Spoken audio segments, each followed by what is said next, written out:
everybody. We found him. We found him. We got him. And a super cool cheap trick shirt. I love it.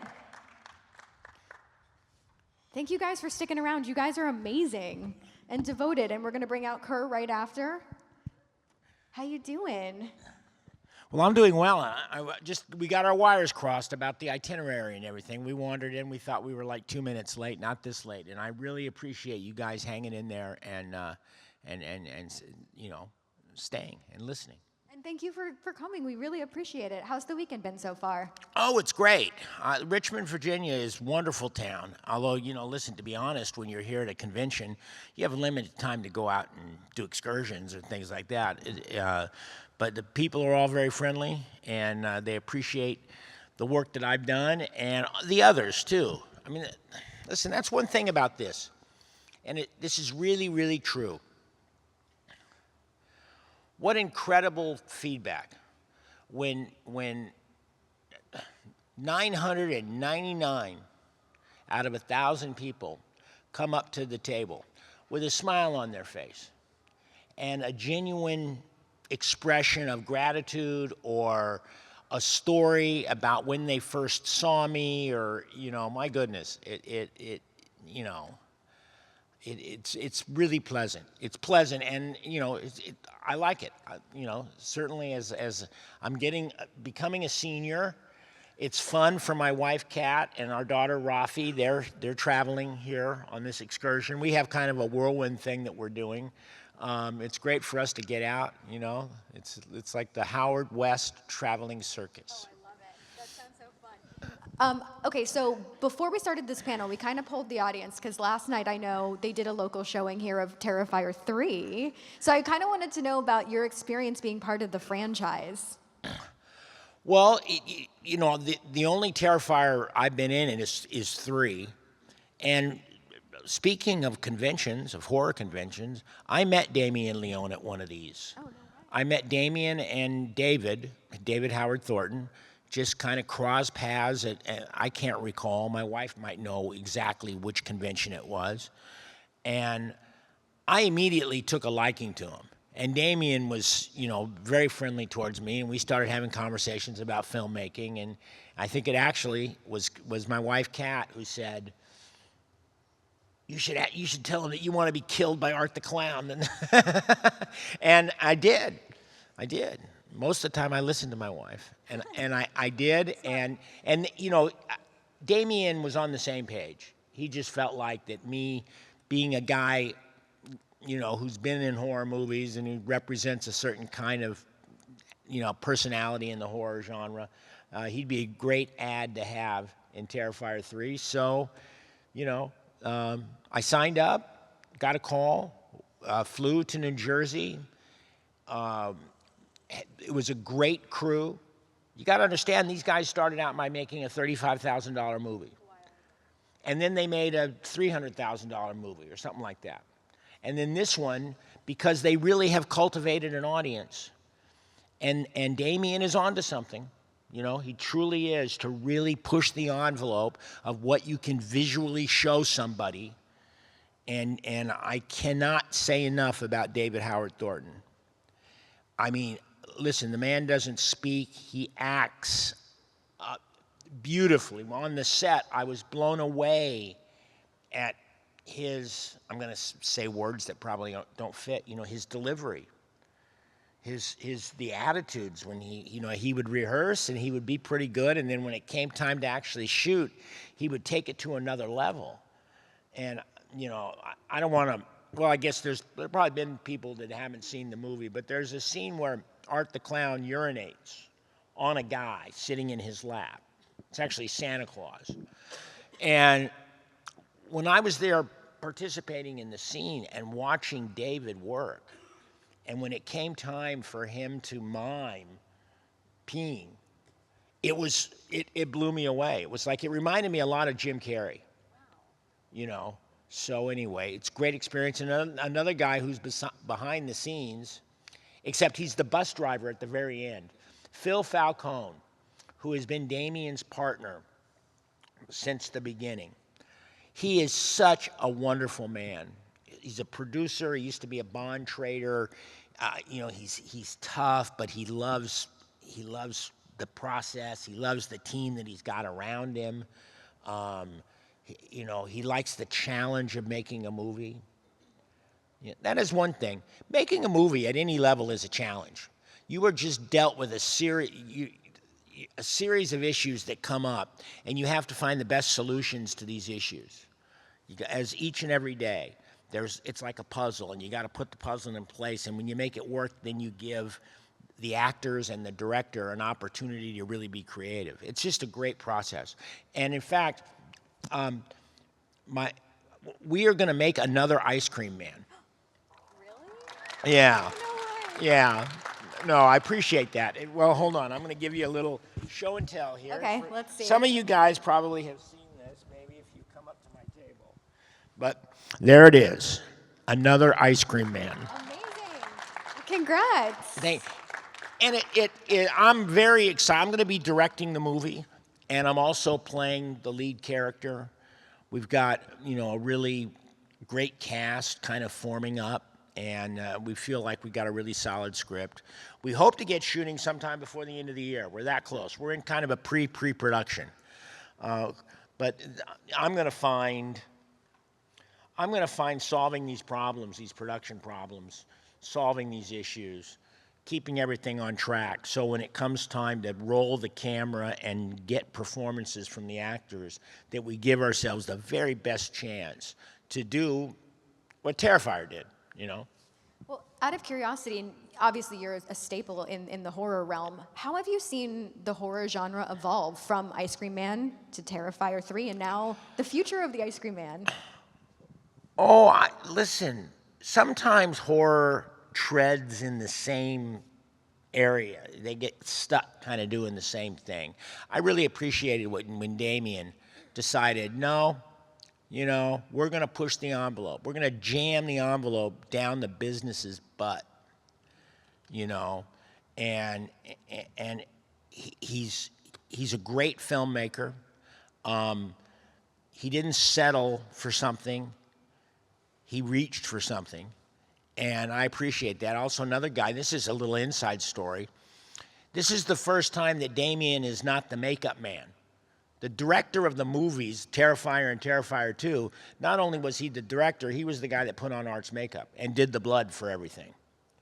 And this movie, being a bigger budgeted movie, he finally got somebody to handle the special effects. And that person is a guy named Christian Tinsley.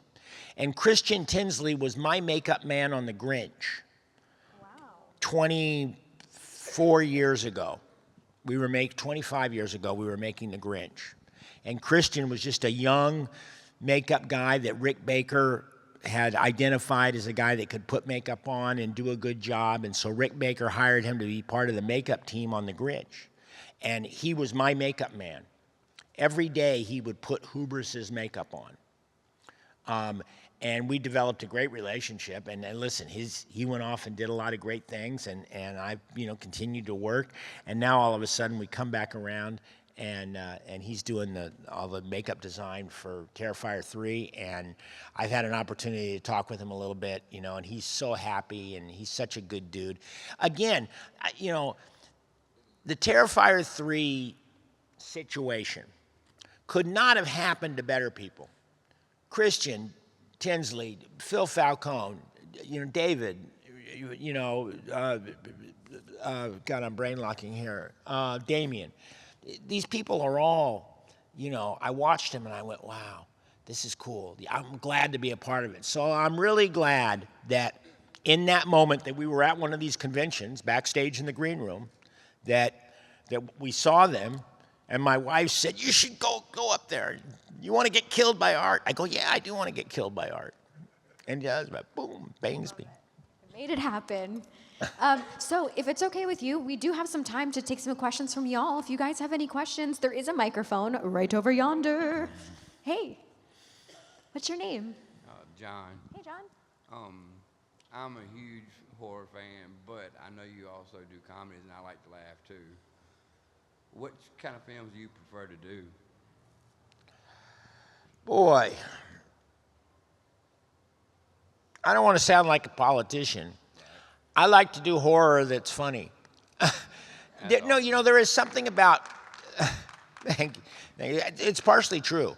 I mean, listen, every good horror thing needs to have, there's got to be a sense of humor, even if it gets really vicious, which is a tricky balance, you know.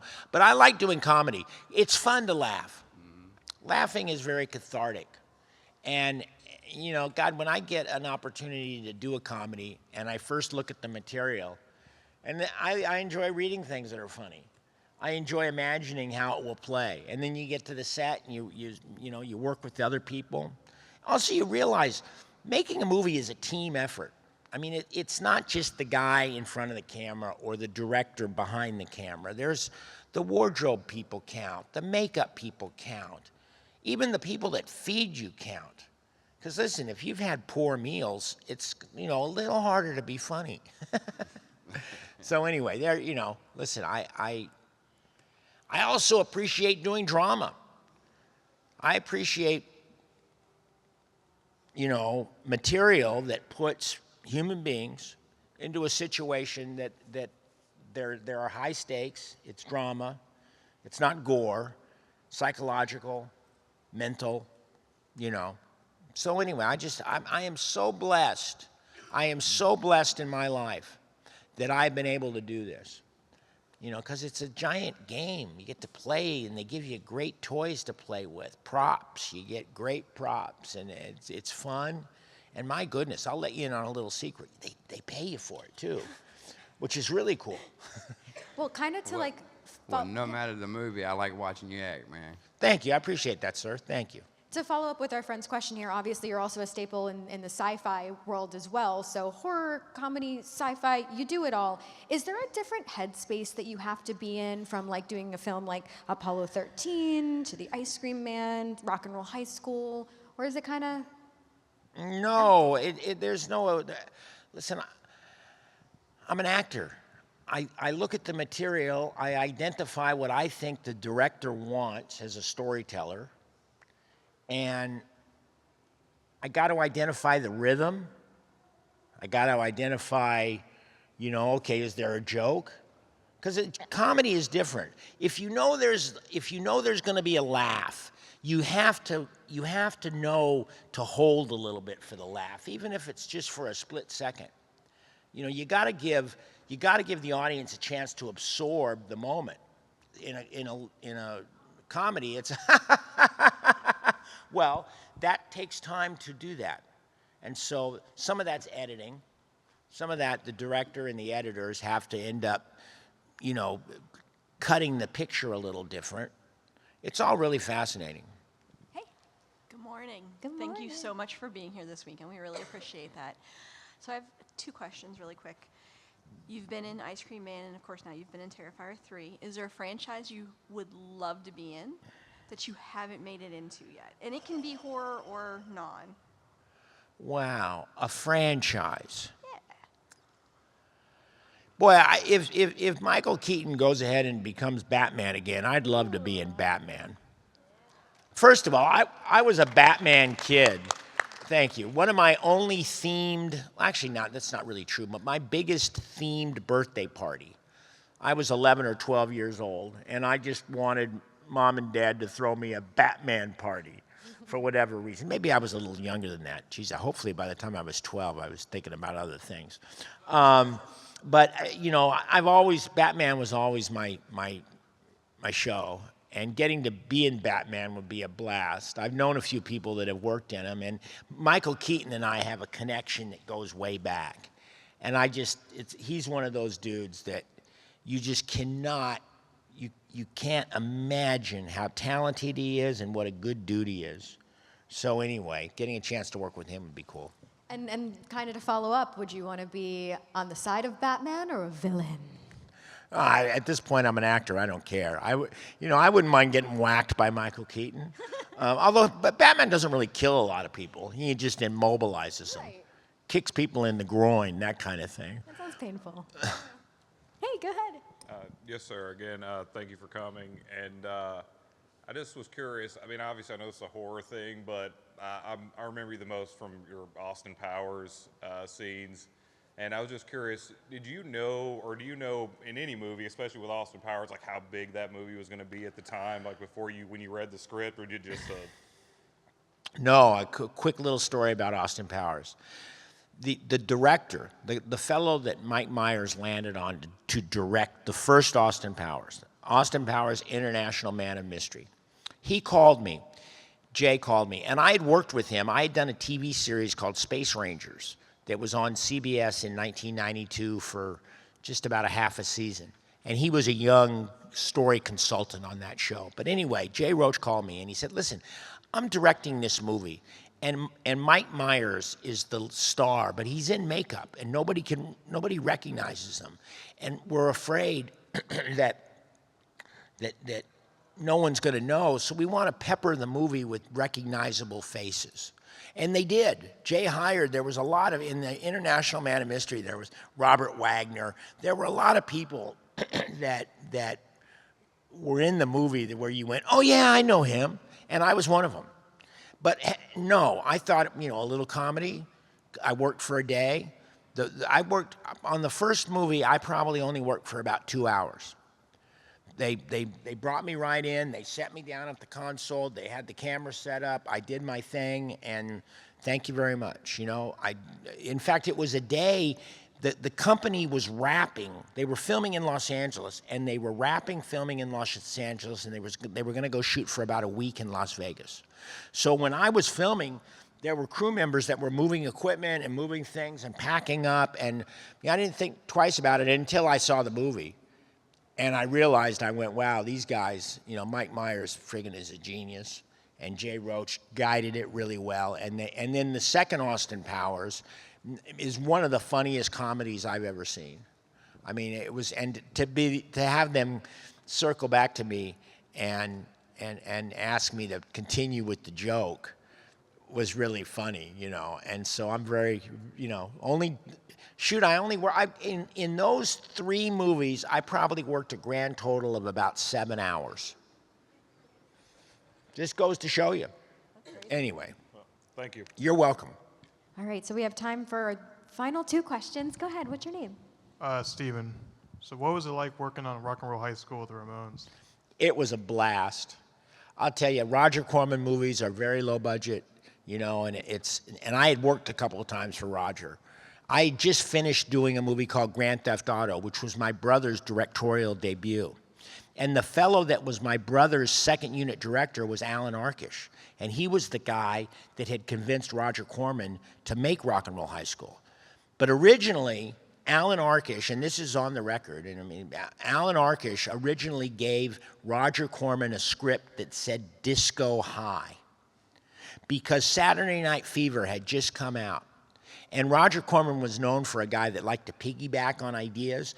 So the idea that, we can make a high school called Disco Fever. Well, Alan never was going to make Disco Fever. He just made a script that looked like Disco Fever.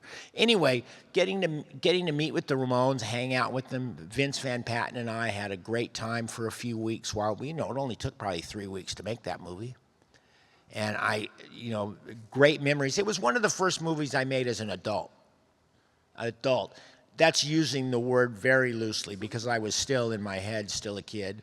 I was like 18 years old, and I had a car that I could drive around, and I was on my own, and it was like woohoo! So it was just a wonderful experience. Thanks. I used to rewatch it on DVD a lot. Yeah, no, cool, man. Well, thank you. I appreciate it. Hey, friend, what's your name? My name is Aaron. All right, so I just came in here last minute, but I just have to ask this question. Can you please talk about your time doing this little-known film called Ticks, a.k.a. Infested? Yeah. I mean, listen, I don't know, a bunch of people might not understand. Ticks, and I'm saying it's the insect, not the mammary gland. Ticks was a movie, and it was a classic sci-fi movie about these ticks that start attacking people, and they live inside people, and they cause a lot of mayhem. And at the end of the movie, it's a classic kind of B movie. At the end of the movie, there's a tick that's the size of a Volkswagen, And so anyway, I auditioned for that movie. I auditioned to play another role, and I didn't get hired. Tony Randall, the director, they didn't, Brian Usna was the producer. I read for a role, they didn't hire me. When they had finished making the movie, they had all come to the realization that the movie was missing something. It was missing that character who was creating, you know, putting the steroids, and the ticks were getting into the steroids and getting huge. They didn't have, originally, that was not in the script. So they wrote this character, Jarvis, who was this pot-growing guy who lived out in the woods and was growing weed and was putting steroids on the weed, and the ticks would get into the bag of steroids, and the ticks ended up coming after me, and I have a tick that blows out of my face finally. It's a very horrific moment, and with a wide-angle lens, I scream into the lens, "I'm infested!" And so, iconic. One day, you guys, as a character actor, like I said on those Austin Powers movies, each one day, a few hours. Ticks was a full day. We worked the full day, but it was just one day. And a lot of you guys know me from Waterboy. And yeah, I worked on Waterboy for 3 days. Yeah, I flew down to Florida. They filmed it in Orlando. They flew me down to Florida. I worked for 2 days, and they flew me home. And then about 6 weeks later, they called me back, and they said they had a couple little extra things they wanted to shoot. And in fact, it was, if anybody knows the movie, it was the wedding scene. They hadn't shot the finish in the movie yet. So anyway, they brought me back for the wedding scene, and they had a couple other shots, So here I was, a major imprint in my career, 3 days, Wow. So anyway, there it is. Thank you for the question. Thank you. You're welcome. And I mean, it speaks a lot to you as both a human and an actor that they know. They're like, if we get them for an hour or 3 days, they know they're still going to make magic with you. Well, magic, listen, they trust me. The business trusts me. They finally have realized that the man, if we have something that we think he can do, and I bring my lunch pail to work with me, and I take it seriously. I try not to spend too much time on my cell phone. They have hired me for the day, and that's another thing I tell young actors. I go, you have to be good at 7 o'clock at night. Anybody can act at 9 o'clock in the morning. When you're fresh and you got food in your stomach, and everybody's excited, it's really easy to be an actor. But try being an actor at 7 o'clock at night when you've been standing around all day, drinking friggin' coffee and eating bad food. And but they've hired me, and my focus needs to be there. And that's something that I have to work on almost every show, is I have to remind myself, no, they're hiring me for the whole day. So. Well, thank you so much for spending You're this welcome. time with us. Hey, thank you, guys. I appreciate it. Ooh. If it's okay with you, we're going to take a big group photo. Is that okay? Sure.